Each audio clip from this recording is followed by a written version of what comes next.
N.K. Premachandran vote രേഖപ്പെടുത്തി കഴിഞ്ഞ് സംസാരിക്കുന്നു. കേരളത്തിൽ ഇത് മൂന്നും കൂടി ഒരുമിച്ച് ജനാധിപത്യത്തിന്റെ, പ്രത്യേകിച്ചും ബേസിക് ഡെമോക്രസി, ജനാധിപത്യത്തിന്റെ അടിസ്ഥാന ഘടകമാണ് സത്യത്തിൽ പഞ്ചായത്ത്, മുനിസിപ്പൽ കോർപ്പറേഷൻ. അവിടെയാണ് അധികാരവൽക്കരണം ഏറ്റവും ഫലപ്രദമായി നടക്കേണ്ടത്, ശാക്തീകരണം നടക്കേണ്ടത്.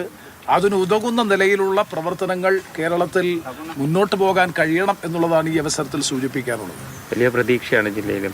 UDF-നെ സംബന്ധിച്ചിടത്തോളം കൊല്ലം ജില്ലയിൽ പ്രത്യേകിച്ചും കേരളത്തിൽ പൊതുവെയും ഞാൻ ഒരു അവകാശവാദമായിട്ടല്ല, കഴിഞ്ഞ ഒരു മാസക്കാലമായി നടത്തിയ നിരന്തരമായ ജനകീയ ക്യാമ്പയിൻ്റെ ഭാഗമായി ലഭിച്ച ഒരു അനുഭവത്തിൻ്റെ അടിസ്ഥാനത്തിൽ പറയാൻ ആഗ്രഹിക്കുന്നു. 2025 തദ്ദേശ സ്വയംഭരണ സ്ഥാപനങ്ങളിലേക്കുള്ള തെരഞ്ഞെടുപ്പിൽ 2010 ആവർത്തിക്കും.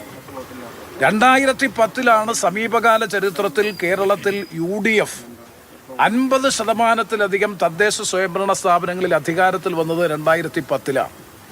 സാധാരണഗതിയിൽ പൊതുവെ തദ്ദേശ സ്വയംഭരണ സ്ഥാപനങ്ങളിലേക്കുള്ള തെരഞ്ഞെടുപ്പിൽ പൊതുവെ വരുന്നത് CPM-ന് LDF-ന്റെ മേൽക്കോയ്മയാണ് പൊതുവെ വരാറുള്ളതെങ്കിൽ പോലും 2010 ചിത്രം വ്യത്യസ്തമായിരുന്നു.